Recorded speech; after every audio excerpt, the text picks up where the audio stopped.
Во текот на почетокот на минатата година се најдовме соочени со многу проблеми на повеќе нивоа. Свесни дека новороденечката смртност не се должи само на третманот и условите во болниците, меѓутоа и на пропустите и проблемите кои што се случуваат и во секундарното и во примарното здравство, меѓутоа негде моравме да почнеме. И драго ми е што проектот кој што го започнавме со UNFPA даде резултати. Во 2017 година клиниката за гинекологија и акушерство починале 36 новороденчиња на 1000 живородени, додека пак во 2018 24, што е пат за 30%. По соработка со фондот завршевме успешен заеднички проект имплементиран во период од септември до декември 2018 година со буџет од 5,7 милиони денари, кои што се обезбедија со подеднакво учество на Министерството за здравство и владата на Република Северна Македонија, Агенцијата за акредитација и Агенцијата UNFPA.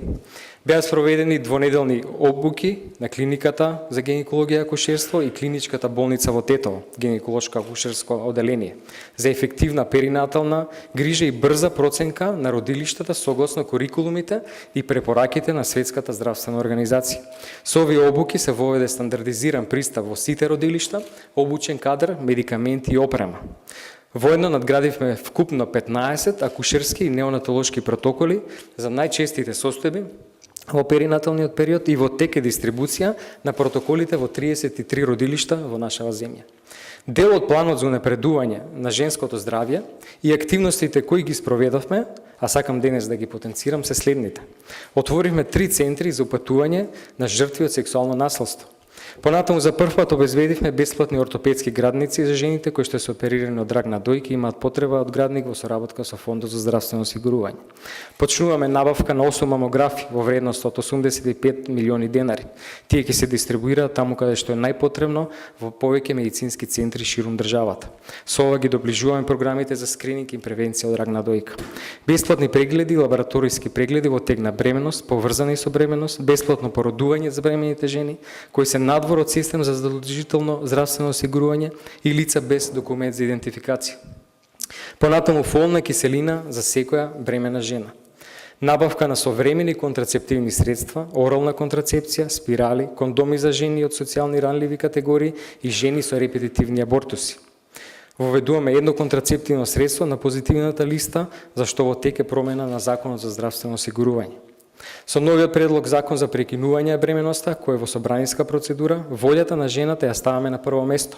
Таа самата ќе одлучи што ќе прави со сопственото тело, затоа што е тоа само нејзин избор. Покрај поддршката на програмата на UNFPA не застануваме и одиме чекор понапред.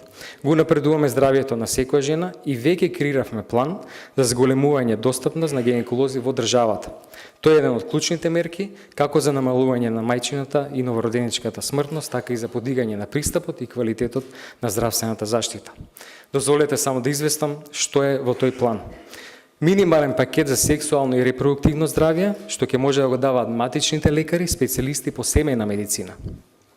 Понатаму, од секундарно ниво, специјалистите гинеколози ќе може да даваат здравствени услуги како матични лекари во здравствените региони кај што нема гинеколог.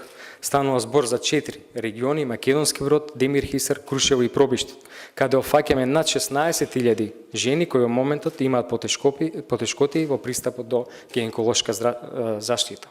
Во здравствените региони, каде што има гинеколози, но не доволно, што значи дека еден гинеколог има во просек над 4000 жени во репродуктивен период, ќе се овластат гинеколозите од секундарно ниво да работат како матични гинеколози. Приоритетно ќе бидат офатени 5 региони: Гостивар, Тетово, Прилеп, Куманово и Струмица. Ќе се активираат мобилните гинеколошки амбуланти за руралните средини, за да се зголеми офатот на жени за ран скрининг од малигни заболувања. На крајот, дозволете да го честитам 8 март на сите жени, посебно на здравствените работнички, докторки, медицински сестри, здравствените соработнички и сите кои што неуморно, пожртвувано, денонокно работат и спасуваат човечки животи, мајки и деца. Благодарам.